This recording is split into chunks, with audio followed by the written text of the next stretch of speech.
What's going on, Razorback fans, and welcome to the Inside Arkansas Football pregame show, Arkansas versus Ole Miss edition. I'm Andrew Ellis. I'm joined by Curtis Wilkerson. Just a two-man on this operation. We got John, boots on the ground in Oxford, ready to bring the heat, ready to represent the Hog and represent Inside Arkansas strong. We got Curtis, a special surprise. We have not seen a ton of Curtis this week. He's been very busy with some fatherhood, with some, taking care of the family, doing everything that's important, that's, bigger than sports. But here we are on this beautiful Saturday. Curtis, man, I'm chomping at the bit to talk football with you. We haven't got to talk a ton of ball this week, which, I understand the circumstances, but I'm very excited to see you this morning, and I'm very excited to watch the Pigs play tonight, man. How are you doing? I'm doing good, man. Yeah, I'm excited too. I've been having a little bit of FOMO, even though you're right, man. There are very few things. Let's be clear here. Very few things that are bigger than sports. A little baby is one of them, man. But we've been having a great time at home, starting our new little family here. But we've been tapping into Inside Arkansas Live, listening to what you guys have going on. And yeah, I've had a little bit of FOMO, man. Like, God, man, right here, I'd really like to fire off this take. Ooh, I'd really like to say this. Oh, I'd like to do that. So I'm glad to be on here today, man. And also, like, I do hope that John is recovered. I hope the rest of his trip to Oxford is safe and sound after what happened to him last night. If you guys were following him on social media, here's what I'll say. And Andrew, I think you'll co-sign this. If John Neighbors walked out of that gas station looking anything like he did the last time we saw him walk out of a gas station, it comes as no surprise that he fit the description of an assailant. So glad he's doing okay. Hope he enjoys Oxford. And I'm looking forward to hearing what he thinks about the game later tonight. Yeah, trouble just happens to find John whenever he hits the road, and he hadn't even gotten out of Fayetteville. But when he decides to travel, bad things happen. But Curtis, I want you to know FOMO works both ways. There's been a lot of times throughout this week where Thursday night I'll just be chilling, and I'm like, man, I wish I was changing a diaper right now. Man, I wish I was taking care of a screaming child right now. It works both ways, so don't worry about that. And I gotta say, I might need you to stand up and do a little model for us. You did it for me before we started the show. That is a beautiful, beautiful shirt you've got on, which it may look familiar to some old Hog fans. That is the shirt that the 94 team was warming up in before they whipped Duke's ass. Yeah, and I'm going to take a spin real quick and see if I can do it without knocking my microphone over like I did a minute ago. But there you go. Oh, yeah, that's gorgeous. Yeah, that's the goods right there. People give us a lot of stuff for not wearing hog gear, and we're both hogged up today. Exactly. Well, I'm hogged up. Pause or whatever. Immunity, whatever Josh Pate says. I'm hogged up for sure today, man. I'm feeling good. And I'm repping the Razorback today because I feel really good about what's going to happen in this game. I don't know why. I don't know what happened. Maybe it's lack of sleep, but I like Arkansas's chances of going here and do something a little bit crazy tonight. Yeah, man, it's interesting, and I love these night games because you have so long to kind of think about it, and however you feel at 9:05 a.m., you might feel completely differently at 12:05 p.m., and so we're going to kind of get into it all and dissect it. For those that have not joined us on our Inside Arkansas Football pregame presented by BetSaracen, the #1 sports betting site in the state, and that is not an opinion, that is an objective fact. But for those of you that have not joined us, we keep it pretty simple, we keep it pretty structured here. We're going to issue some challenges to some players, guys that we feel like are integral to this matchup here today, guys that maybe need to step up for various reasons. Could be their own individual. We just want to see more, or we're worried about this position group, or we feel like it's going to affect the matchup in a big way. So we're going to issue some pregame challenges. We're also going to get into some bold predictions, take a look at some BetSaracen specials, because there are a ton. I mean, there's always a ton. They do a great job putting out props for people to bet on. Today, they upped the ante a little bit. Like, there's a lot going on for this Arkansas-Ole Miss game. We're going to touch on all that. And then, of course, we want to hear from you guys, the chat. We're going to get into it all, break it down, and we're just going to have a good time talking ball because that's what we do on this show. So, Curtis, I'm going to jump to you first. You've been pretty good at your challenges. I always like hearing your perspective on these things. Is there any specific Razorback that you're looking at today, and you're doing the point in the finger in the chest of, hey, we need you today, buddy. It's on your shoulders.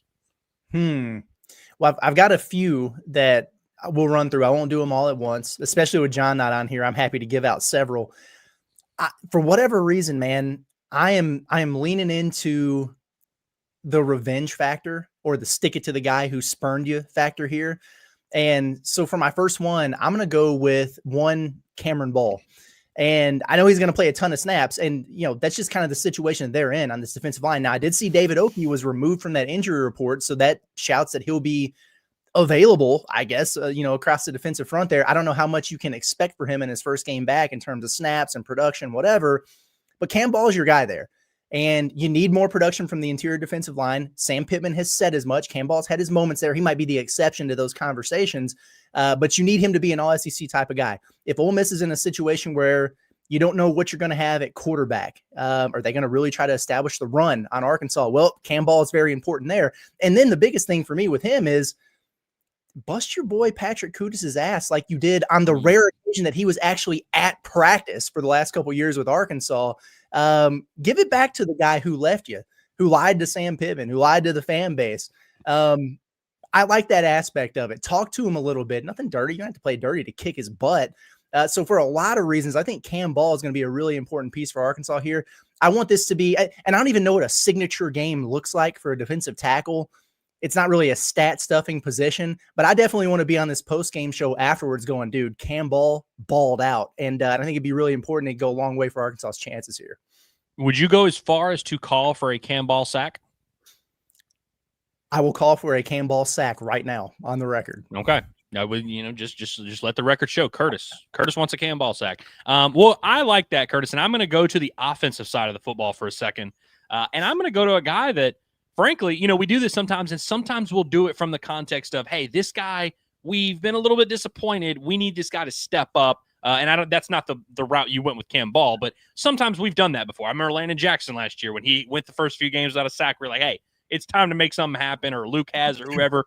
This is very much not this guy has been bad, I need him to be good. This guy has been awesome, and I need him to continue to be awesome. I'm going with Omega Blake, and that may sound like a weird one to some people because you say, hey, man, why would you challenge Omega Blake? Like, we know he's good at football. He's leading Arkansas in receiving by like 100 yards. He's got just under 200 yards in the first 2 games, couple touchdowns, has been awesome, has been very reliable. The reason I go Omega Blake, Curtis, when you're in a game against Alabama A&M or Arkansas State or any team that you are superiorly more talented than on the line of scrimmage and really just everywhere, there's kind of no shortage. Like you get the feeling of you can throw a touchdown to anyone you want. Like, you're scoring, you're 49-12 or whatever, and you're like, man, let's get Braylon Russell a touchdown. Let's get Raylan Sharp a touchdown. And that's how Arkansas has operated. Their offense has been spreading that thing around. People have loved how much they've spread the ball around. I'm not saying they're not going to be able to do that in this matchup. I think you need, in SEC play, you need to find some guys you can count on.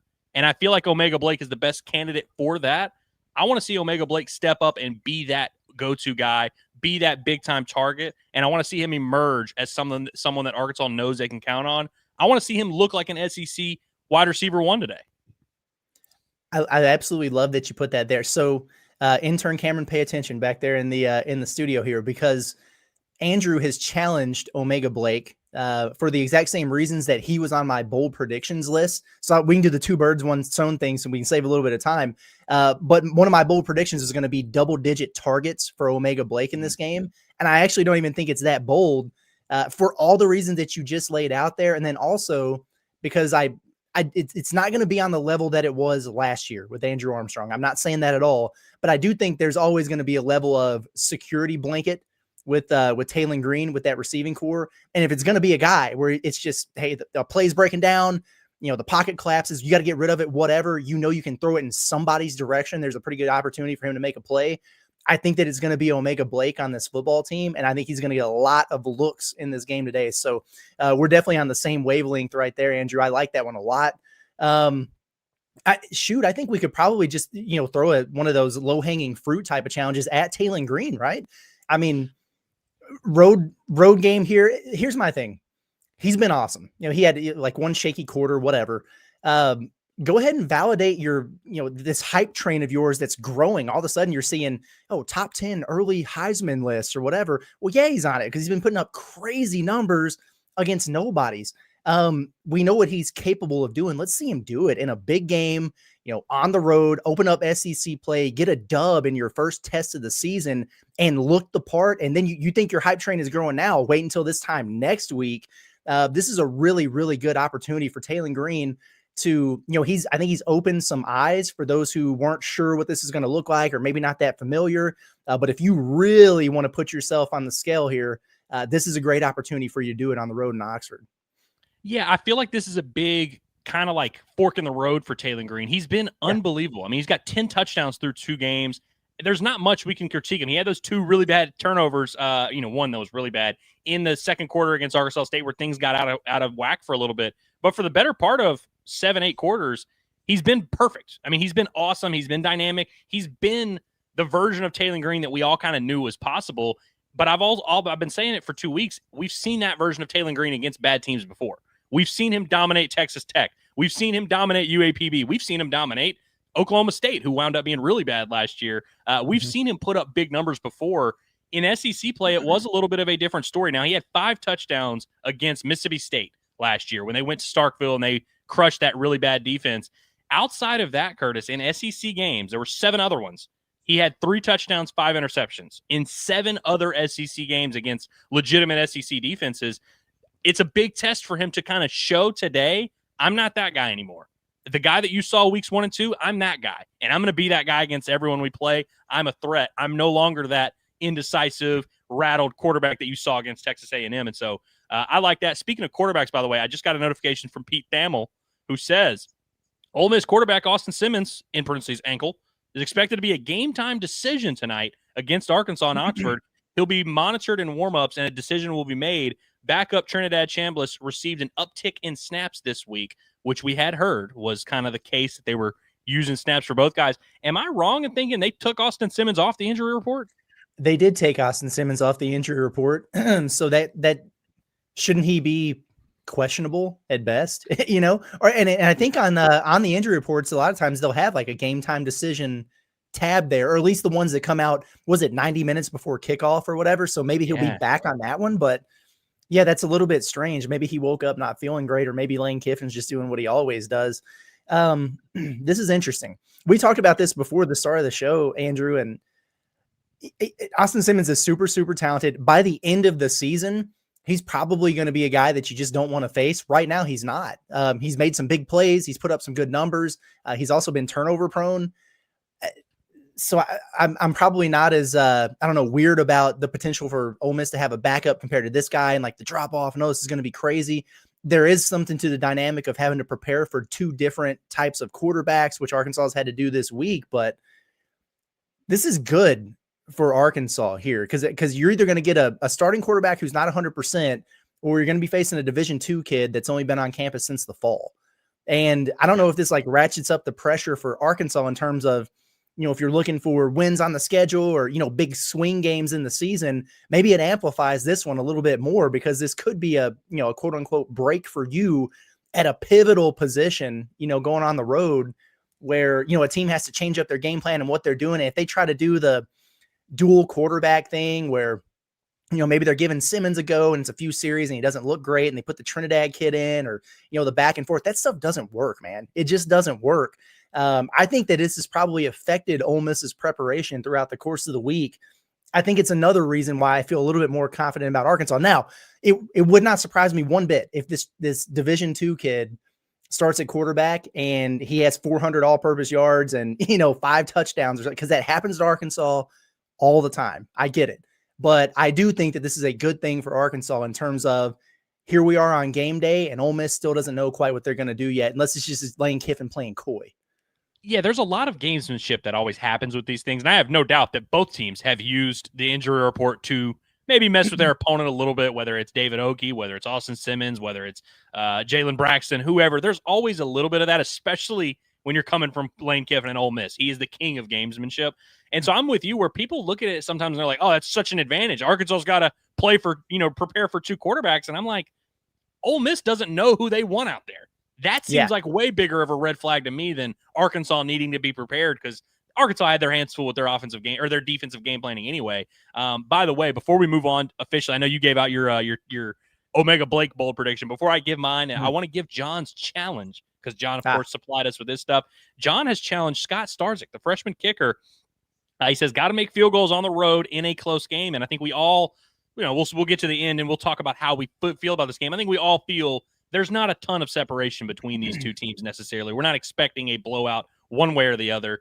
The kicker could wind up being a huge thing. Defense, special teams, like it's going to matter. Scott Starzik, who's been awesome to start his college career, is no mistakes. This is a big moment for him. We'll see if he pulls through. Before we move on to our bold predictions, though, I do want to talk to you guys about our boys over at OZK Insurance.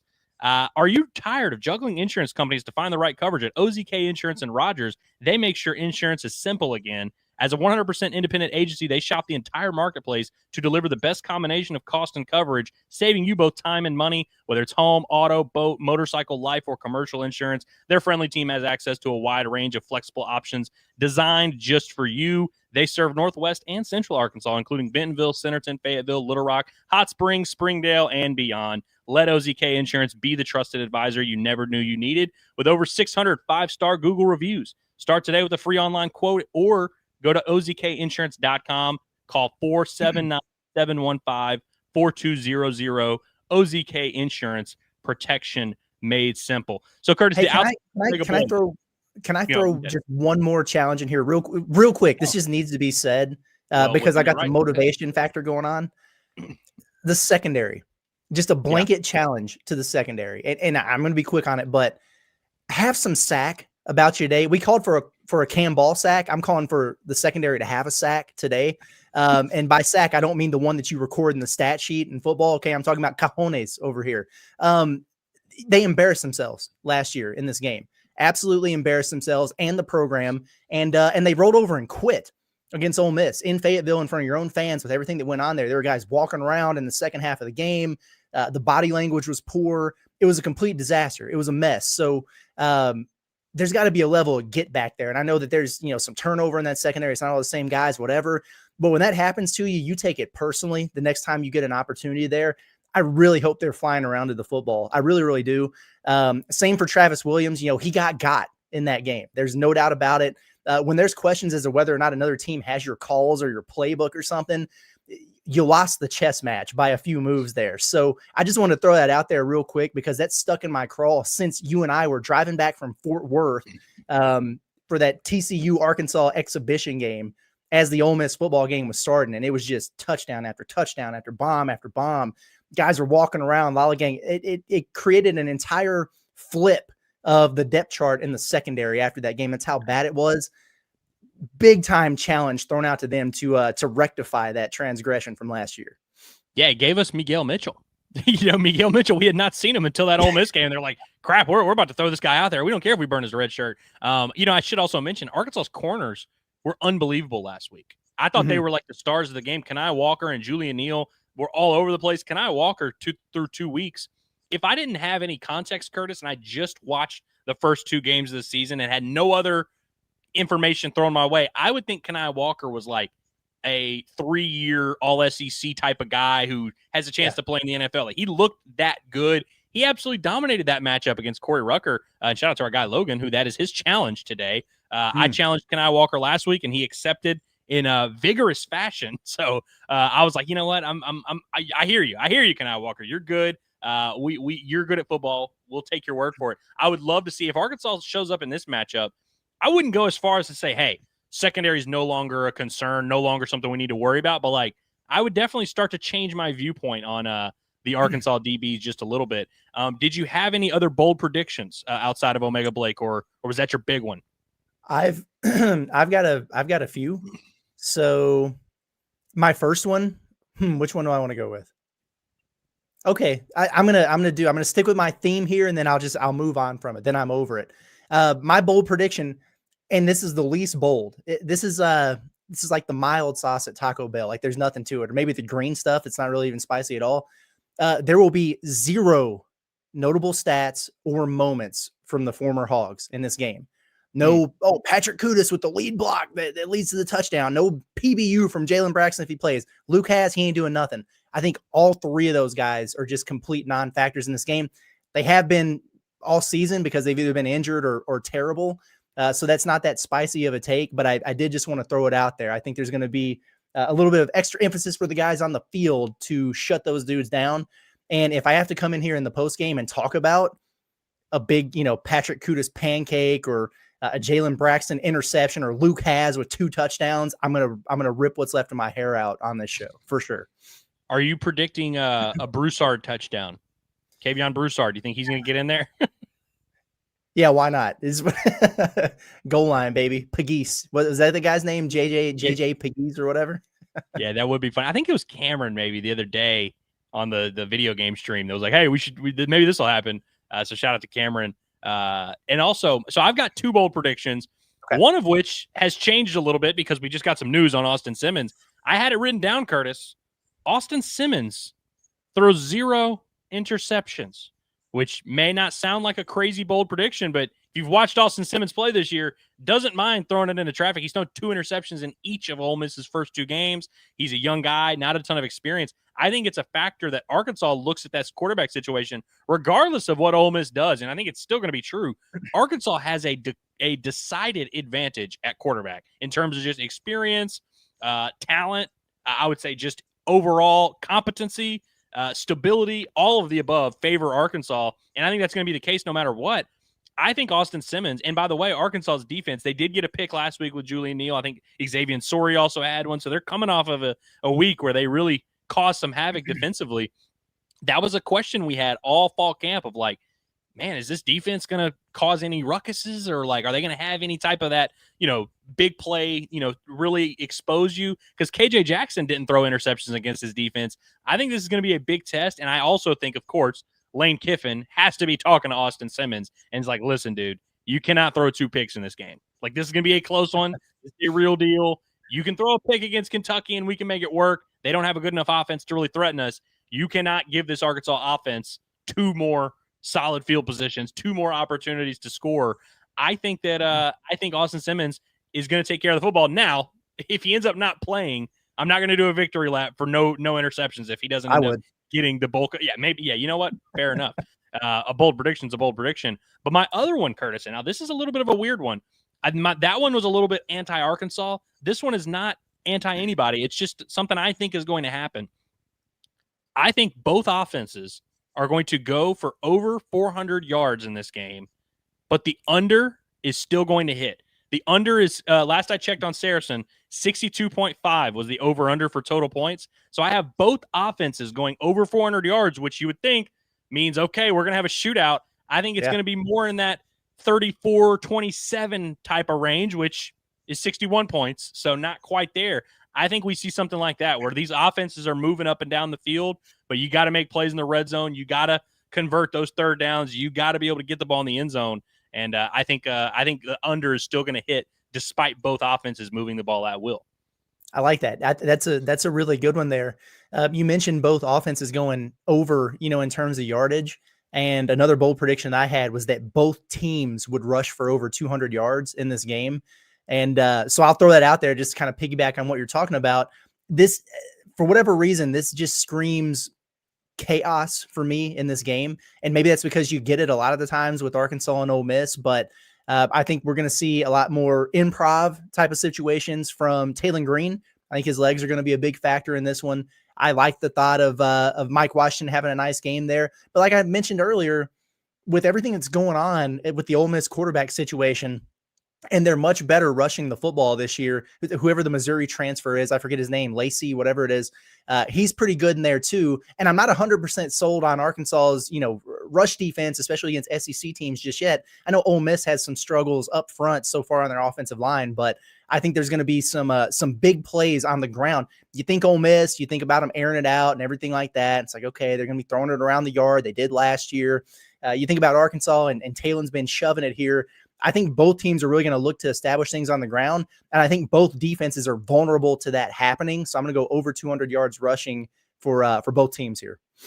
Yeah, the rushing is a very huge thing here because you're right that like people view Ole Miss through this context of this high flying, air raid offense, and they throw the ball a lot. They want to throw the ball around the yard. They want to stretch the field vertically. They did it against Arkansas last year. But Ole Miss in the past few years has had one of the better run games in the entire country. They have not been afraid to go to the ground. Arkansas, of course, has had their fair share of some really good running games. I mean, in 2021, they led the SEC. Ole Miss has been giving up a decent amount on the ground. Now, some of that was a little bit deceiving week 1, but against Kentucky ran the ball for 180 yards, and that included a couple sacks. They ran the ball pretty consistently against Ole Miss. Arkansas, what's weird is almost all of their rushing totals throughout the season so far have been out on the edge or with Taylon Green. And so you mentioned that the big plays in the run game. I could see something like that where maybe Arkansas is not, gashing them consistently, but they rip off a couple 35, 45-yard runs from Mike Washington. Maybe Taylon Green gets loose for a scramble here and there. And how Arkansas uses Taylon Green's legs is going to be very important. We saw him pop off last week. That was not by design. That was not Arkansas saying, hey, let's get Taylon Green involved. That was, it's 3rd and 5. We need a first down. I'm going to run for 30 yards. Like, that was not a game plan thing. I'm wondering if Arkansas is going to add some wrinkles in their run game, maybe get Taylon Green out on the edge, get him involved more in those RPOs. Could be very interesting. Did you see, I was reading from the Ole Miss side that if they go with the Trinidad kid, that I was like, he's got like a triple option package or something they've put in for him. Did you see that? I did see that. And, he's athletic. And look, he looked good, by the way, when they were putting the game away last week. He looked pretty good, getting out and making some plays. So I wonder if we're going to see him no matter what, regardless of Austin Simmons' health. Could be interesting. Could be very, very interesting. Can I give you my lock of the week real quick? Bold prediction. Yeah. Bold prediction. Bold. Okay. Yeah. This is the special teams redemption game for Scott Fountain and the boys. Arkansas will have I've picked Arkansas to win. I know we're going to talk about it at the end here. A big play on special teams is going to alter the outcome of this game, and it's going to go in Arkansas's favor. That's my lock of the week. I know it. I've seen it in the little sleep that I've had this week. I had a dream, and it was Arkansas making a big play on special teams to win this game in Oxford. It's going down. Ashton, no. D. Cleats a guy? Yeah. Sure. That's what we're looking at here. Or is it just Scott Starzik making John's challenge come through, hitting a 52-yarder? There's a lot of areas. But I'm with you, man. John, go ahead. I was just going to say, is John, is he feeling the effects of that video game stream when he's challenging Scott Starzik to make kicks? Yeah, maybe he's a little bit scarred. He was a little bit nervous about it. That video game stream was crazy, man. You can't miss an 18-yarder. You just can't miss an 18-yarder. Speaking of John, by the way, his bold prediction goes very firm against my first bold prediction. He has Arkansas getting 3 interceptions from 3 different players. Now, they did that in that 2020 game. They ended up with like 6 interceptions, but I think it was 3 or maybe even 4 different players that got those interceptions. John is going back to that well of Arkansas just completely punks an Ole Miss offense and leaves them befuddled. And by the way, for as bad as last year was, and we were like, oh man, does Ole Miss have Arkansas's plays? 2020, I would say, would fit that description, where it was like you're kind of looking around like, did Barry Odom, was he in those meetings? How did they bully Matt Corral like that? I don't hate that prediction from John, man. Not too bad at all. Would we say like one of those might be like a linebacker or something, tipped ball and Sorey gets it, or Sorey can't get another. Sorey got his pick last week. Yeah, Stephen Diggs could get one here. I'm for the Cam Ball pick. Oh, forget the Cam Ball sack. I want the Cam Ball tip, catch, run it in even. Maybe plow over Judas Kudus on your way to the end zone. You might get a Cam Ball sack and a Cam Ball tip. Wow. Back to back, crazy. Yeah, that's a lot of ball talk going on here. It is. Yeah, that's good stuff. So, okay, we're going to get into the chatting because fans, we want to hear from you, and we want to hear what you guys have to say. We want to hear your bold predictions. But before we do that, I guess, Curtis, we haven't talked publicly about our full predictions for what we think here, right? That's right. We'll do that in a second. But before we do that, we are going to talk about our BetSaracen specials because there's a lot. There's a lot that I like. I have too many things in my bet slip, Curtis, and I need you to help me trim it down. I don't want to bet on all of these things, so I'm going to try and be a little selective, but I've got a lot of things in the chamber right now. But before we do that, of course, I want to remind you about one of our favorite sponsors here, Walter Christmas Lighting of Arkansas. It's getting close to holiday season. Halloween is just around the corner, and many of you love getting into the holiday spirit, but don't really have the time or resources to light up your house and wow the neighborhood. Luckily for you, Walter Christmas Lighting has you covered this fall and winter. If you're in Northwest Arkansas or the River Valley, have Walter Christmas Lighting install and set up your house with professional Halloween and Christmas lighting like you've never seen before. They'll provide the materials. They'll install the lights. They will offer free maintenance throughout the holiday season, and they'll come take it down for you in January. And if you sign up now for your Halloween lights, you will also get your Christmas lights for 50% off. I know Curtis has some stuff in the works there. You can text our guy Brett for an estimate, 479-459-1380. You can also check out their website at walterchristmaslighting.com or like them on Facebook by scanning the QR code on your screen. It's Walter Christmas Lighting of Arkansas, your holiday lighting experts. Buddy, Okay, Curtis. me and Brett have been cooking. We've been cooking in the background. The blueprints are there. It's already ready. He's coming out literally next week to hook me up, and I'm excited. I already told everybody I'm going to do a Pot at the Palace episode from my front yard at night. It's going to be spooky. So, like, you viewer discretion advised.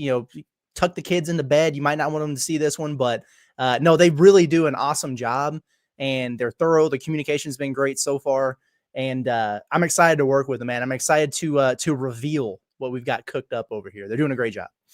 Yeah, when you told me that he was sending you like blueprints, I was like, I don't think I've ever heard of that. Like, I've never heard of blueprints for holiday lighting. But he's got the design of my house. Yeah, and then he's like sending me different mock-ups. If we could do this, here's the color scheme, here's that. I'm like, wow, floodlights here. I'm like, man, this is crazy. So yeah, I'm pumped about it. Yeah, that's awesome. Well, Curtis, I need you to start us on this BetSaracen prop play thing because I have a lot of things listed, and I'm sure we have some overlap. But before I get into my long list of things, I need you to tell me if there's anything that stuck out to you that caught your attention in terms of the BetSaracen double R props or any of the props. Okay, yeah, I've got two here that kind of jumped off the page at me. One, speaking of pages, if I was to take a page out of the John Neighbors playbook of big returns money-wise, give me Omega Blake over 7.5 receptions and over 74.5 receiving yards at plus 650. Is that even that crazy of a game for Omega Blake? You know what I mean? Like I saw that, and that really kind of surprised me there. I already said, you said that you were challenging Omega Blake, and I said I think he's going to get double-digit targets. So with that thought process in mind, I look at this, and it's like 8 for 75, touchdown not even required, plus 650. That seems like a good one for me, man. So I really like that one. The other one was Braylon Russell over 6.5 carries and 24.5 rushing yards at plus 220. Shouldn't that be minus 220? Like, what are we doing here? Yeah, that one was one of the better. There's a couple, obviously they always have the turnover ones that are pretty steep, but like the Braylon Russell one was one of the better odds you could get, plus 220. And yeah, just has to run the ball 7 times for 25 yards. We'll see. I mean, he's gotten around 8 or 9 carries in both of the first 2 games. I think it's been 8 in both, actually. So, I mean, the carries I feel like can happen there. Of course, if they get down in the red zone, you have a few at the goal line, you can get 2 or 3 right there. And then the 25 yards, it's like if you get the carries, you better get the yards. You can average 3 yards a carry, right? 8 for 25. That's a little bit more than 3 yards a carry, but it's like that should be doable. I love that one. I think that one should be like minus. But yeah, you're right. It's plus 220. There's one, Curtis, that I have one just straight up chalk one, and it's a minus 110. And I usually hate betting on stuff like that. Like unless it's a spread, I really don't like betting stuff that's minus 110, 120 or whatever. But this one I just feel like is too much of a layup, Curtis. Arkansas's time of possession over 29 minutes, 31 seconds. Basically just Arkansas to have the ball half the game. That is the bet. And it's like, of course, 50-50 proposition. That's why the odds are minus 110. I think Arkansas, if they don't win the time of possession, something weird happened here. I think Arkansas should be able. Now, I know that Arkansas's had some explosion, some quick strike. I know that they don't necessarily like to bleed the clock, but Ole Miss very much does not like to bleed the clock. Hell, they'll have some 2-minute scoring drives and some 1-minute 3 and outs. Like it doesn't really matter. I don't see how Arkansas doesn't win the time of possession here. I kind of like laying it there, minus 110. That's a good one. That's a really good one. I'm glad you brought that up because you're 100% right. There needs to be an over-under on how many times we hear tempo when Ole Miss has the football. Yeah, I would be very surprised. It would probably require like multiple Razorback turnovers, you know what I mean? To where they just don't have the ball and they have, it would have to be something like that because you're 100% right. Ole Miss is good for those quick 3 and outs where, not even a minute is bled off the clock and they got to punt it away. And then the explosive capabilities there, the hurry up. With Arkansas, you're right. They can strike quick. They can move fast. They have explosive plays, but it's a little bit more there's more drive sustainability with Arkansas than there is for Ole Miss, I think. Like, is Ole Miss really going to line it up and just run it down your throat and have one of those 13 play, 75-yard touchdown drives that takes 7 minutes off the clock? Boy, I really don't think so. Right. Well, Arkansas, maybe not, but are they better equipped to do it? Yeah, I think that they are. And I don't know what the time of possession was off the top of my head of Ole Miss, Kentucky. I would imagine Ole Miss won it based on just watching that game. It felt like they had the ball a lot. And so I think that line is skewed coming off a game where Ole Miss happened to win the time of possession. I see our boy Heartbroken Hog, based on his chats, he has Arkansas with like 800 yards of offense. I've been noticing he's got like Mike Washington 150 yards. Braylon's got 100. Taylon's got 350. So he's expecting a lot of explosion here. This is interesting because, again, I think I've seen a lot of people that have said, hey, Talon's going to go off. I'm predicting, 3 touchdowns, 400 yards or whatever. There are some Talon props that I think are very much worthwhile if you are into that kind of thing. I've got Talon plus 800, Curtis. Plus 800. Usually when it's plus 800, you need like the special teams to score 3 touchdowns or something like that. All you need in this one is Talon Green, 275 passing yards, which is no small feat, not ignoring that. And 75 rushing yards. I actually think the rushing yards are going to be harder because if you look at what Talon Green did in SEC play last year, there were, the Mississippi State game, he goes off. I think there was maybe one other game where he had some good rushing totals. He didn't run the ball consistently in SEC play. He had some games where he had like 7 yards rushing. He had one game where he was under. He had less than 0 yards rushing. And, of course, sacks are going to factor in here. I think if you think Talon Green, if you think we're seeing a shootout and you think Talon Green is going to be obviously a big part of that shootout, 275 and 75, he's one of the few quarterbacks in the country that you can look at that and say, that's actually very doable. Plus 800, I feel like is pretty solid, honestly. Yeah, you can get a plus 800 return for Talon Green to be a little bit worse than he has been in the other games this season. Sounds good to me. I know the competition is different, but I mean, hell, he's already done it once, so. Exactly. So I've got a few other that I want to just throw your way, Curtis, and I want you to help me just, I'm going to list off a bunch of crap here, and I need you to just say if there's anything that you think is diamond in the rough there. So, yeah, there's a few in like the plus 150 to plus 180 range. Mike Washington, over 1.5 receptions, over 13.5 receiving yards. Not going to change your life or anything. I just feel like that's something that probably will happen. Arkansas hasn't thrown to their running backs a ton. I think in this matchup, they might have to. A couple dump offs. You break one, you get that one. Rohan Jones, who had a big game last week, led Arkansas in receiving yards last week, scored his first touchdown as a Razorback. I know a lot of people are excited about him. I've seen a lot of people being like, hey, this is like DJ Williams on steroids. This guy's a stud. Rohan Jones, over 1.5 receptions, over 24.5 yards. He could get this, he could get the yardage on 1 reception. We saw that. He's got some explosion. I like him to get 2 receptions, and it's like plus 180. I like that one a little bit. I like that one too. I like that one a lot. In fact, if there was I haven't looked, like I don't know if I could go get myself a Rohan Jones anytime touchdown or whatever. It's just one of those things again where I'm thinking like, oh, okay, you're going against Luke Has, and you can say that Bobby doesn't care, and he probably doesn't, but something tells me he might just dial up. He might just dial up Rohan a couple times there and feed him the rock just to prove a little bit of a point there. Wouldn't surprise me at all. I think that's a good one. What'd you say, 2 for what? 24.5 or something? Yeah, 2 receptions, 24.5 yards. Yeah, over 1.5 receptions. So you just need 25 yards. By the way, Curtis, you said could you get Rohan Jones anytime touchdown? You can. Now Saracen's on this a little bit. Plus 300. So not crazy. Okay. By the way, Andreas Poski plus 550. I'm just saying. Andreas Poski likes to catch touchdowns. Just saying. I like that one a little bit. A couple other anytime touchdowns, by the way, since you mentioned those. I had some of those written down. Mike Washington is minus 130 to score a touchdown in this game. Rushing, receiving, anything, minus 130. I know that sounds steep, but it's like the running back of the offense that might win the game. Like, I think that's okay there. The Ole Miss running back, by the way, Lacey, minus 260 to score a touchdown. So it's like, I feel like getting Mike Washington at minus 130.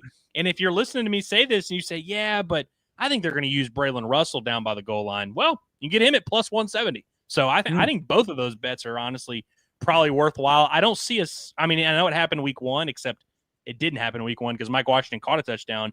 I don't see a route in which Mike Washington and Braylon Russell are held out of the end zone. So maybe you just bet both there. Now, Curtis, there's a couple. Let's see.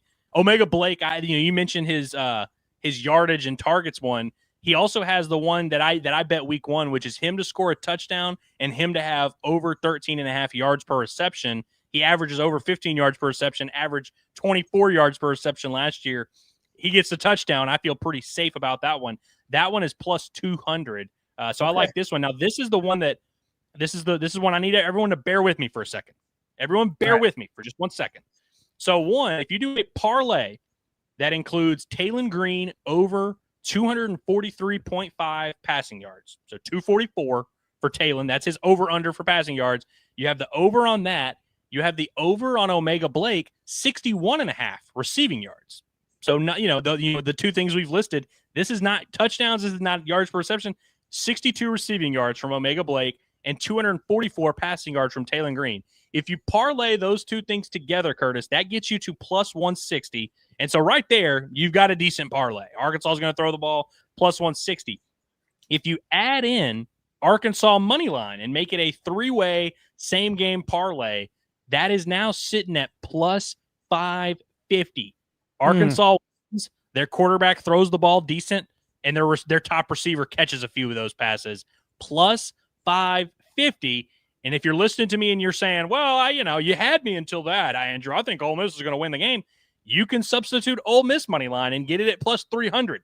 Three things. And by the way, if you think Ole Miss is going to win, I think you probably feel even better about the props because Taylon's going to be throwing the ball a lot, trying to come from behind. He's going to be throwing the ball to Omega Blake. 244 for Taylon, 62 for Omega Blake. And Arkansas win, plus 550. And Ole Miss win, plus 300. Regardless of how you feel about who wins the game, I think that is – I'm going to end up placing one of those bets at about 5 o'clock tonight. I just don't know which one. I like what you're cooking up there. The ingredients are there for something special. No, that's good stuff. I wrote that all down, so I'm going to do that too. And I will be doing the Arkansas money line edition right there because okay, I like that. You're going for the big rain on my parade today. That's right. For those that were curious, Taylon Green minus 105 anytime touchdown. I think that's also maybe a worthwhile bet. I know that's obviously, by the way, rushing. It's not if he throws a touchdown, he has to score the touchdown. He could catch it as well. I think I like that one as well. So those are our BetSaracen props. Do you feel good about what we put out there? That's a lot of work for Cameron to write down for us to keep for this post-game accountability. I feel really good about what we put out there. Yes, I do.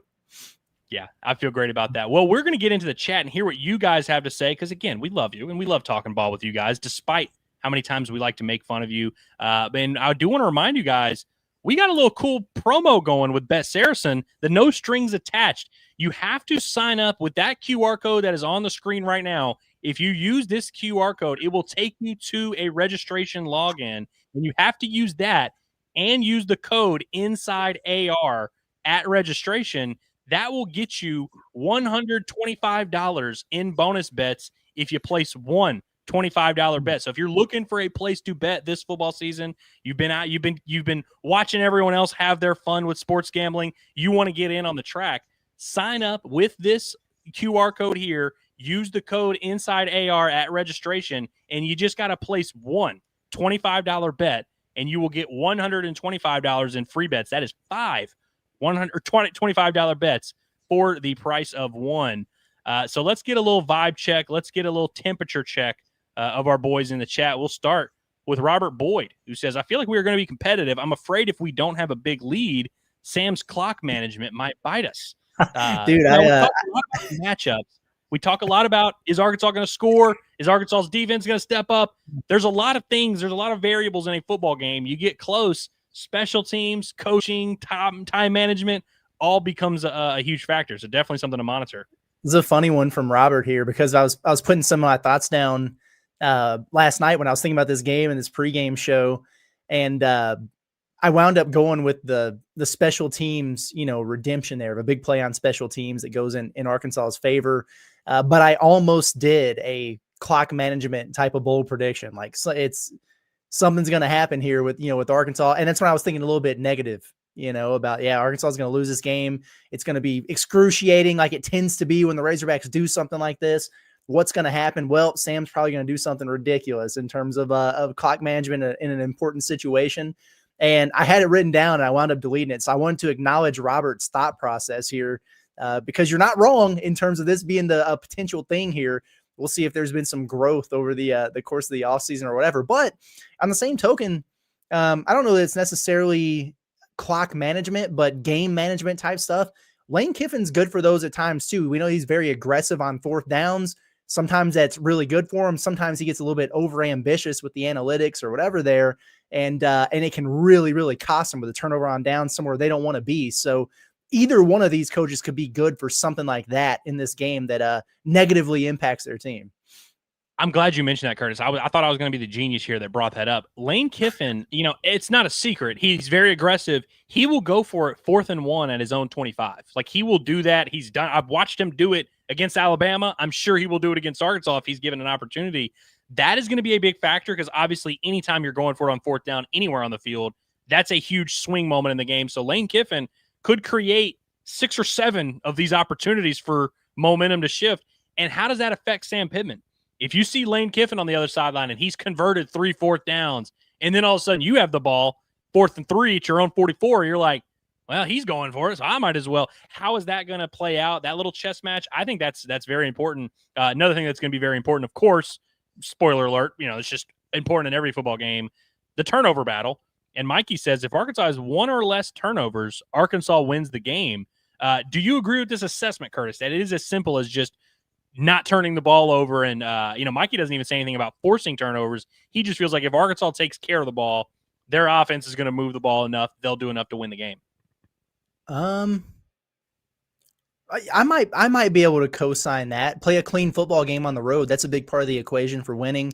I would say maybe winning the turnover battle, would qualify it for me. Like if both teams play a clean game and you're the road team, well, what does that really look like there? But if you were able to keep it clean, not have any of those self-inflicted wounds like that in the turnover department, and you get 1 pick or you land on 1 fumble, and that can just make that particular play so much more amplified. So, I think I might co-sign that a little bit. And I also, again, I think Arkansas's offensive line's playing a little bit better right now. I trust their situation at quarterback way better than I do Ole Miss's right now. So if they can avoid, stepping over their own feet there, then sure, why not? Yeah, and I also think, turnover battle, special teams, always going to be a huge factor. Same kind of sentiment from Walmart McKinney here says we need to win turnover battle and special teams matchup. I think we match up well offense versus defense. And again, that's when we talk about these games, that's what we talk about. Can we run the ball? Can we throw? Are we going to stop them? We talk about offense, defense a lot. And a lot of times you'll look on paper and say, man, I don't really see any way that we don't win this matchup. Special teams and turnovers are always the way that the big equalizer. That anytime you're at a point where you're like, I just don't see any way we lose, those 2 areas there can create a valley for you. And Heartbroken Hawk says he wants to challenge Caden Kittler, this Arkansas center, and says he's going up against a much bigger opponent in that 6'8" defensive tackle, and he needs to at least slow him down for Talon. So big challenge for Caden Kittler, who by the PFF grades has been Arkansas's worst offensive lineman. We'll see how that factors in. He's been a little bit better in pass pro than he is in the run blocking game. I think that is a huge part of why Arkansas doesn't run the ball between the tackles. They don't run behind their center. They don't run the ball, up the middle. I'm not saying they won't do it in this game, but I think that's going to be an interesting part is like, do they try and establish that? Do they just go away from it completely? Do they run east to west? That's what they've done a lot of this year. That is definitely going to be a big one. And if Parker's prediction here is going to come to fruition, it's probably going to need Caden Kittler to step up. But Parker Hutchinson has Mike Washington, 2 touchdowns, over 100 yards rushing. I like this prediction. I'm excited to see Mike Washington unleashed today. Me too. Yeah. Game 1, left a little bit to be desired. He had a couple big plays there at the end where you're like, okay, well, yeah, we can kind of see the vision. Week 2, he balled out. Now you get that first, you're not playing the New Mexico State schedule anymore, right? Like you get Ole Miss here, you get an SEC team, you're on the road. This is another chance. We talked about with Talon Green, like seizing the moment and the opportunity to really validate yourself and what people are thinking about you based on the first couple of weeks here. Big opportunity here for Mike Washington to do a similar thing. I'm really looking forward to seeing him run today too. You know who I would like to see run today, Curtis? Just run for a long period of time? Cam Shanks. And Walmart McKenna says Cam Shanks punt return touchdown prediction every week until it happens. It's the Rocco Pepe home run bet of football season. It is one of these days, he's got a house one, right? Yep. I would like to see Cam Shanks. Listen, I don't even need a touchdown. If Cam Shanks can have 1 8+ yard return, that's a big deal in field position. That changes things a little bit. I just want to see him be a threat, and don't do anything stupid. Don't go out of your way to try and run that one back to where it looks, you do something stupid here. Don't force it. Let it happen organically. We're okay with it. Don't force the punt return touchdown. Just let the punt return touchdown come to you. You don't have to be Devin Hester. It's fine. Exactly. J. Pete R6 says, gentlemen, I'm headed to Oxford. My first SEC road game. What should I be expecting? Curtis, you and I are experts in this field because the last time that Arkansas went to Oxford, we had boots on ground. We had a great trip there. Maybe one of the best trips that you and I have taken together, and there have been many. We had a good time in Oxford. Well, I'll tell you what to expect, J. Pete. A lot of Brooks Brothers, a lot of Peter Millar, a lot of Sperry's, a lot of Kenneth Cole. Do you have any other suggestions for him? Yeah, I mean, seriously. A lot of collars that are popped instead of turned down. You'll see a lot of suit jackets walking around out there. Khakis everywhere. Yeah. You know that video, Curtis, of the frat guy that he's dancing, and it's like, if you ain't talking money, I don't want to talk. And it's like the little guy dancing. That's what you're gonna see. That's the kind of vibes you're gonna see. And I will say, I thought that when we were there for the game itself, first of all, every time I get the opportunity to do a shout out, I will. Their hospitality room in the press box, John, you lucky bastard. It's the best that I've been a part of. So I will give them credit where it's due. It's going to be a Southern comfort meal for you, brother. But the game itself, I thought they did some really cool things with like the stadium lights and some different things there. But the atmosphere that night, it was a night game in Oxford when Arkansas was there when we were. I wasn't that impressed. It was all right. Yeah, it wasn't bad, but it certainly didn't strike me as like intimidating. How do you walk into Oxford and walk out with a win? You can't hear yourself think. That's not the vibe that I got when we were there. Right. It's not like no SEC stadium is quiet. You're never going to go to an SEC game and be like, oh wow, I didn't hear anybody. But like you're going to, but it's comparatively speaking, this ain't Death Valley.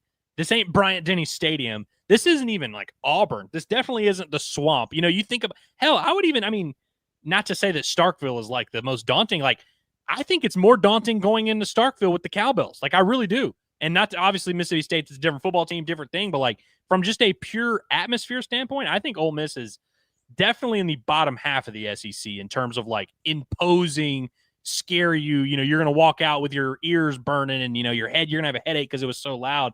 I don't think that's this type of atmosphere. But I'll be interested to see if Ole Miss tries to maybe, rally some things up. Curtis, you've been out this week, and so I've been having to fight my battles alone. Usually I can count on you to combat the chat with me. Sean Tarr has been on my ass all week, man.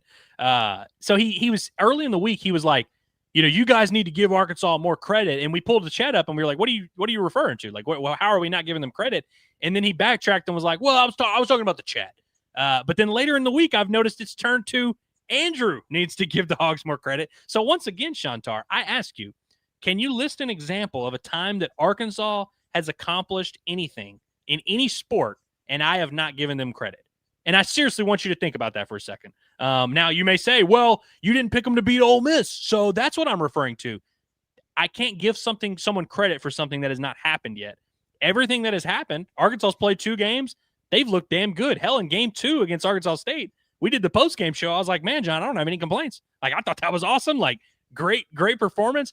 I have no problem giving Arkansas credit. And by the way, I've been setting this up all week.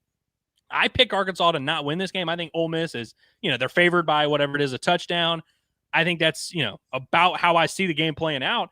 If Arkansas wins and moves to 3-0, Arkansas is going to be ranked in the top 25. And deservedly so, in my opinion. Like, I think Arkansas should be a bona fide top 25 team. If you think I'm not going to give Arkansas credit, you think if Arkansas wins and we're going to hop on this post-game show and I'm going to be like, yeah, but no. If Arkansas wins 2-1, I'm going to come out here and I'm going to be like, man, rank them. The playoffs in play. what a performance, credit to Sam Pittman. Like, I have never in my entire life been accused of not giving Arkansas credit. In fact, it's a joke amongst people from my hometown that I am obsessed with Arkansas. It's like they make fun of me when Arkansas loses because they're like, you thought Arkansas was going to win, you idiot. So again, I will wait, but I would love to find one example of Arkansas accomplishing something and me not giving them credit. Yeah. Anyways, I don't know if they win a couple games against, bad teams. They look great doing it. We haven't really learned a whole bunch about them. They've just looked good so far. What were you supposed to do? Like, go ahead and buy your tickets for the college football playoff and show, proof of that on the stream that you're a believer. Do you sign up for a Heisman vote and go ahead and log it for Taylor Green? Like, I mean, what do people want? What does more credit look like other than praising the job they've done so far? You know what I mean? And like you said too, Ole Miss, hey, they are, and I've got Arkansas win this game, but Ole Miss is a touchdown favorite for a reason. I mean, they are the ranked team here. They are the home team here. They're supposed to win this game, frankly, but I don't think they're going to. That whole thing is weird to me. I don't know, what were you supposed to gritty on stream like John when they beat Arkansas State? What do people want from you? Yeah, I've also, that's another narrative that I've been asking people about, because I've seen a lot of people being like, why is Talon not the favorite to win the Heisman? Why is Talon not getting, all this? And I'm like, listen, you want the answer to that. You go out there and beat Ole Miss and Talon looks pretty good doing it. I can assure you, you will start seeing Talon on some, hey, this might be a top 5 quarterback in the country. Hey, this might be a guy that can be an All-American. Hey, this might be a sneaky dark horse Heisman guy. Arkansas goes out there and beat Ole Miss, and Taylor Green looks good doing it. And all of a sudden, you look at his numbers, and you're like, wow, it's 3 games in, and he's got a win over Ole Miss. He's got 13 passing touchdowns, 3 rushing touchdowns, all these yards. Holy cow. Like, you will gladly, like, it's like that's when you're going to get that credit. You know what I mean? It's a little bit weird to be, like, demanding credit and demanding the victory lap after beating Arkansas State. Right. I want to pull this up from Walmart. McKinney says, I was very critical of the preseason vibes, but sentiment has been reasonable in season among the chat and stuff. And I get it. I'll just remind everybody, like, we didn't project Arkansas 14th in the SEC. You know what I mean? And so I feel like every time we talked about that and expectations, I mean, this is kind of where they were. So, I mean, I think that, I picked them to go 6-6 this year, and that is outperforming what they were expected to do. But you never really know, man, until you get into the games and everything. And that was what I think we were pretty consistent in the whole deal of, there's just so much unknown in college football nowadays, especially with, you think about all the guys who were out from Arkansas's roster last year, all the transfers they brought in, and it wasn't a lot of household names. You just weren't really going to know until you knew. And the early returns here have been really good. I mean, I think that Arkansas has looked great the first couple games here. The competition's getting ready to ratchet up, and I'm ready to see what they have in store for a very solid, SEC program with a coach, by the way, who, everybody's in love with and everything like that. And, it's just a great opportunity for the Razorbacks to, if they want everybody to be on board, everybody to be bought in, everybody to believe it, and people to not do they just beat a couple cans out there. They can't do it against better competition. This is your opportunity to buck that narrative too. 100%. I also, before we, we'll zip through the chat here. The last thing I'll say is that, like, I need y'all to understand how bad of a look it would be if Curtis and I and John or whoever sat here and were like beating the drum of how great Arkansas was, and hey, yeah, they're going to go 9-3. And then if they suck, we look like the biggest losers on the planet. Like, you realize how bad of a look that would be. And I know that's I don't want to view everything through that lens. I try not to do that when I'm trying to think of predictions and all that, but it's like, I think I would much rather err on the side of, let's see how this thing plays out and we can adjust in the moment, rather than dying on these hills of, they're going to be great, they're going to be horrible. It's like, sometimes you just kind of need to see what happens, evaluate what you see. And I feel like we've done a pretty good job doing that. One guy that I think is going to get some knocks from Razorback fans today, Nick Saban, allegedly says they're going to lose. So, I mean, what does that guy know? Nothing. Doesn't know nothing. Not a damn thing. Yeah. Hey, he's lost to Ole Miss a few times. Maybe he's given, maybe that's why he's skewed a little bit that way. He's caught some L's to Ole Miss. Yeah. Arkansas is a trendy upset pick this week, by the way. A lot of people are on that, and that makes me a little bit nervous. But for any of these guys on game day or wherever that look at an Arkansas team that hasn't been projected to do much, hasn't played anybody yet. And frankly, none of these guys have watched a down of Arkansas football yet. I guarantee you that's the case. For them to look at this one and say, oh yeah, Ole Miss is going to win at home. If you need that motivation to put a chip on your shoulder, take it by all means, but I wouldn't read too much into it for sure, because I'm telling you, they probably watched some Ole Miss, Kentucky, maybe, if these guys are predicting the SEC, whatever. And nobody watched a snap of Arkansas football outside of the state of Arkansas so far. 100%. And that's why, like you said, this is such a big opportunity. Like, it's not like if Arkansas wins, people are going to be like, well, like everyone will be gladly impressed and maybe even surprised. And Cajun Razorback says, I'm glad we get them now. Ole Miss offense might come along by November, but it looked bad versus Kentucky. I think this is fair. Listen, I said this earlier in the week. If Arkansas had played Kentucky or played Ole Miss week 2, if the version of Ole Miss that showed up against Kentucky showed up today against Arkansas, I think Arkansas beats them. I think there's something to the idea that Ole Miss has kind of gone through a game, had some lumps, now gets to learn from that and evaluate. And Arkansas, of course, has things they can see on film and they can exploit. I wonder if Ole Miss is going to look a little bit different than they did in week 2. But I fully agree with the sentiment, though, of Cajun Razorback that, like, if Arkansas, like, the earlier you can catch them, the better it is, especially with a young quarterback. Yeah, I think that dude Simmons, I'm probably higher on him than other people, but I think he's going to wind up being really good. So I agree with that. And hear what I'm saying, people. Arkansas is a better football team than Kentucky, period. They are. Kentucky might be better defensively than Arkansas. I'm just throwing that out there right now. So if there's one thing that Kentucky's been good for over the years under Stoops, it's been some really salty defense. And I don't think that was the big reason why people thought they were going to suck coming into this year. You know what I mean? It's probably Zach Calzada being their quarterback, amongst other things there. They're respectable enough defensively to where I could absolutely see how they could have caused Ole Miss some problems in that game last week. Hopefully Arkansas can replicate some of those problems. We'll see. But yeah, I'm with you. I think getting Ole Miss early, probably a good time to get them. Yeah, I think that lens of viewing it of like, hey, Kentucky doesn't have a good enough offense to beat Ole Miss. And so maybe if you think, hey, Arkansas does have a good enough offense, like they will be more dangerous. I can get behind that, but I'm with you that I think Kentucky defensively has been pretty consistent under Mark Stoops. So it's like, I don't know if that's an assumption everyone can make is like, oh, well, if they did that, we can do that. It's like, maybe right. On the offensive side, 100%. Like, I think Arkansas can replicate a lot of what Kentucky did offensively and take that up a notch. But I think defensively, there's definitely some questions. Heartbroken Hog says, Ole Miss is 21st in team talent composite. And Arkansas is 23rd, referencing, of course, the 24/7 team talent composite, which we've talked about on the show. The rosters are very comparable, and we have the clear advantage in QB. I don't think this is a crazy way to look through this game. I also think when you look at Ole Miss's roster last year, you remember when Sam Pittman gave the whole blue light special, they got the Louis V, he gave that whole spiel.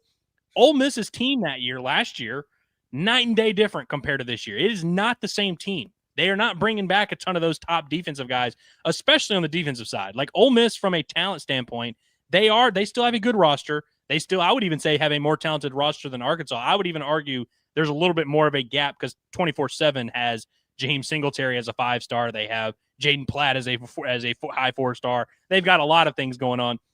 But I still think that it's not like last year where Ole Miss has this overwhelming advantage in talent. And to Heartbroken Hog's point, the quarterback advantage is 1,000%, like objectively, on the Arkansas sideline.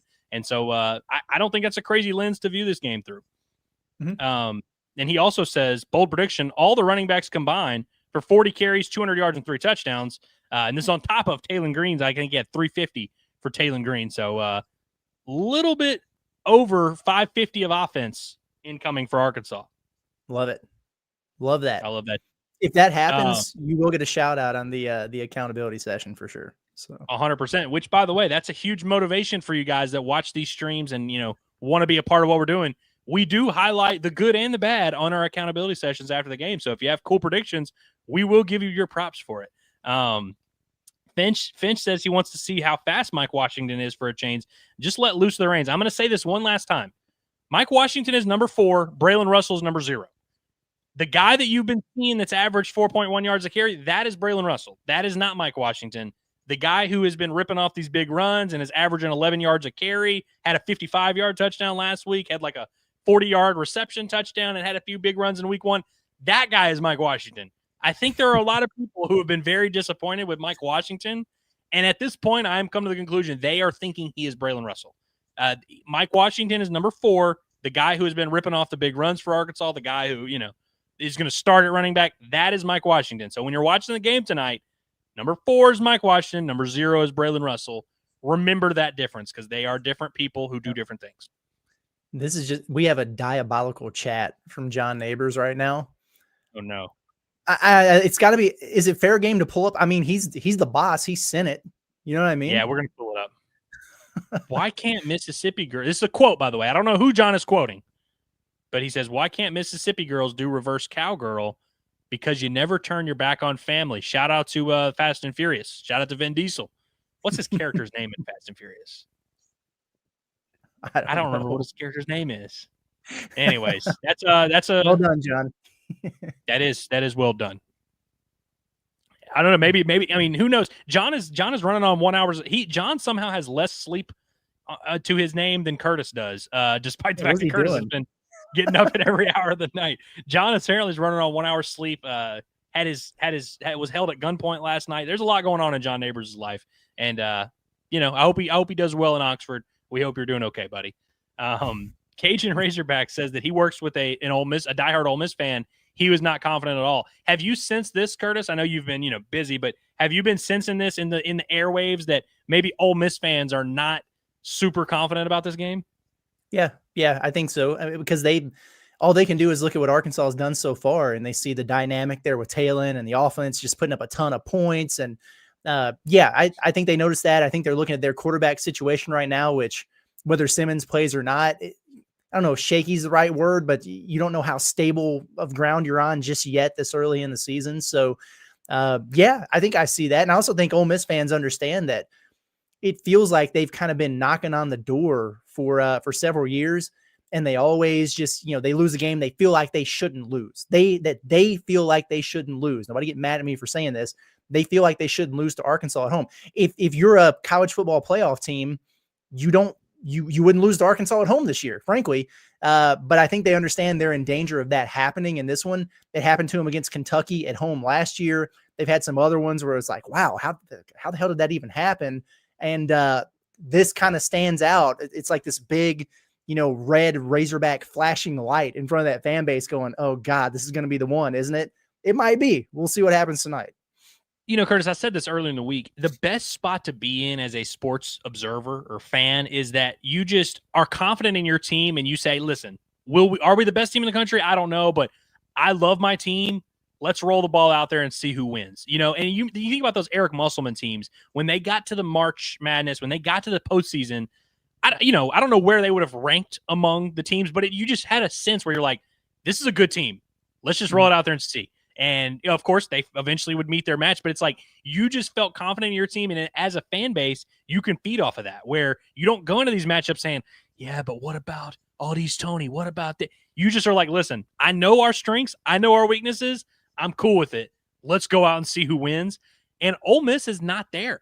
They are not there where they're just like, hey, I feel confident in my team. I know what I have at quarterback. I know what I have on defense. I know what I have. And I'm not saying Arkansas is there, but Arkansas fans are a lot closer to being there because they love what they've seen week 1 and week 2. I just think when you're coming off a game against Kentucky, and I've been arguing all week, Ole Miss didn't look as bad in that game as people seem to think they did. But I think Ole Miss fans look at that and they're just like, I don't know if I'm like if we replicate that, we might be in trouble. And so I think there's definitely some mental gymnastics going here. A couple more chats before I let Curtis get back to dad duty. James with an accurate comment says, I feel like this game will be won based on if we can stop Kawan Lacey, the running back for Ole Miss, transfer from Missouri. That's a damn good back. He is not Darren McFadden, like that guy at Locked On Ole Miss said. That's a damn good back, though. I'm interested to watch him play. Yeah, he is good. That's a really good point there by James. He didn't even play that much at Missouri last year, right? I don't think so. He wasn't a huge part of their, he wasn't a huge back, and Missouri's had some good backs. I don't think he had crazy numbers at all. Yeah, and I don't think he did either. But he's been good for him. I knew when they got him, they were really excited about him. Bottling him up a little bit would be very, very important. Arkansas under Travis Williams has typically done a pretty good job of game planning around really good running backs. We saw him do it with the Ollie Gordon kid from Oklahoma State. We saw him do it with the Tennessee, was the kid from Tennessee. I can't remember his name. Anyway, you get the point. He's usually pretty good for that. And if you can couple that with, depending on what that quarterback situation looks like for him, there could be a recipe here for a potential for a recipe for kind of like Tennessee, where you thought, okay, yeah, they're going to have a dynamic offense. Is Arkansas going to be able to contain that? And you look up at the end of the day and they only have 14 points. If they're compromised at quarterback and Travis Williams is able to really bottle up and put a lot of emphasis on that one running back who's so dynamic, I'm not saying you're going to hold Ole Miss to 14 points. In fact, I would almost guarantee you that they're not going to do that, but containing them enough on the road, comparatively speaking to what you think you might, I could see something like that playing out. Yeah, I like that. Final chat before we get out of here. Nathaniel Looney, what a name, says, I'm watching this show in the laundromat because my washing machine broke yesterday. Thank goodness for this show. Well, I'm sorry to hear that. That sucks. And, I don't envy you having to go to the laundromat and sit there and, do what you got to do. But we appreciate you tuning in no matter what, no matter the circumstances. And this is a good tone to set. No excuses to miss the show. Yeah. I don't care if your washing machine broke. Exactly. I don't care if you lost your dog. Watch the show. Yeah. And if you want to skip the super chats for the rest of this show and donate quarters to Nathaniel's laundromat fund, it'd be appreciated. Gotcha. Well, Curtis, I'm glad you were able to do this, man. I'm really glad we were able to hop on, talk ball. This feels right. This feels good in the world. I'm going to ask you for your final thoughts, but while you're giving your final thoughts, I'm also going to have to ask you to re-up your score prediction and go ahead and let the fans know your prediction, your final thoughts. Wish them well. Yeah. I'm picking Arkansas to win this game. I picked them to lose in the preseason. And a lot of the reason that I did that is because I think, higher on Austin Simmons than some other folks were. And the reason I felt that way is because, like, you lose Jackson Dart, and we know how Lane Kiffin uses the transfer portal, man. And he didn't go out and get a quarterback. He didn't go out and get a guy to create competition. I know they got this Division II kid, might be a nice player, but you get what I'm saying. They could have gone out and got a legit quarterback out of the transfer portal. They didn't. They went all in on Austin Simmons, his third year in the program. It just felt like he had a lot of confidence in him, and he probably does, but based on the early returns that I've seen in the first couple of weeks there, he's just not as far along maybe as they need him to be, or as they thought he was going to be. I just think they're more vulnerable going into this game here in week 3 than I anticipated. And because of that, I already thought it was going to be a close game. And because of the factor with, is he going to play? Is he not? What does that look like in terms of they have to prepare for themselves almost more than they can prepare for Arkansas, because they're trying to figure all that out. I just have a feeling. I just have a hunch. I've got Arkansas win this game. I do think it's going to be a shootout. That doesn't mean it's going to all be by air, because I predicted both teams to have over 200 yards rushing, but I've got Arkansas winning this game 35-32 and kind of setting the stage for what should be just a really exciting and really fun post-game show. And my vibes are high. People have been asking, so I just want to throw up real quick here. Yeah. Oh, look at that. Repping the hog, man. The West man is rocking the Razorback today on Saturday. He's getting his nap in so he can be awake for the game. Shout out to Whitty, by the way, our resident Inside Arkansas Live supporter here. That was a gift from him right there that the little fella is wearing. So the vibes are high over here in Wilkerson land, man. We're excited and looking forward to the game. Dude, that's awesome. Prediction, Curtis, this will not be his final nap before the game. Just going to get that out there. I think he's going to have a few more in him. Well, that's awesome. And man, that fired me up seeing Wes in the hog gear, man. But if I'm getting back on track here, once again, thanks so much for being a part of this, man. I'm glad you were able to do this. And shout out to Michelle, shout out to everybody in that household who, is doing whatever they got to do that, lets you sneak away and talk some ball for a little bit. And by the way, I'm with you in terms of, I picked Arkansas to lose this game in the preseason. And I think your justification for, I thought this preseason about Austin Simmons, now I don't know about it. So I'm changing my prediction a little bit. Completely sound. I definitely think the first 2 weeks of this season have made me second guess my decision to pick Ole Miss in the preseason a little bit. The reason why I'm not wavering just yet is, one, I think I'm with you in that there's something there with Austin Simmons. We haven't seen it yet. They clearly have not fired on all cylinders. He didn't look good at all last week, especially early on, looked shaky. But I think there's something there that could come out at some point. And to whoever, I can't remember who it was in the chat that said you would be nice to face them early rather than in November. I think there's something there with Austin Simmons, and I don't know if he's going to be a star or anything. I think they're going to be able to move the ball more consistently than people realize. I fully expect Arkansas's offense to move, not at will, but I don't think there's going to be a struggle for Arkansas to get first downs, keep possession of the ball, move between the 20s. Will they be good in the red zone? We'll see, but I don't think Arkansas is going to just get shut down by any stretch of the imagination. I expect them to throw the ball. I expect them to run the ball and do everything in between. The reason I keep coming back to Arkansas losing this game is the fact that we have not seen this defense, specifically the defensive line, play a 4-quarter game. And we've seen Arkansas get a little thin on the D-line, and guys look a little tired. Guys get a little fatigued. I felt like Arkansas ran out of gas in that second quarter against Arkansas State. What is that going to look like when it's the fourth quarter and Cam Ball's played 55 snaps and all of a sudden it's a tie game and Ole Miss has the ball?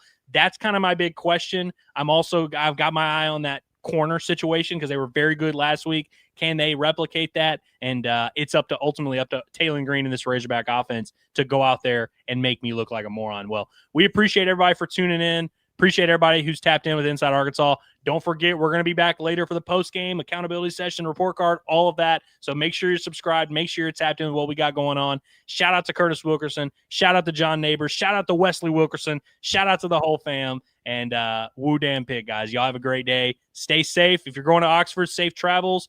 Drink responsibly. Call the Hogs. Have a great one. We'll see you tonight.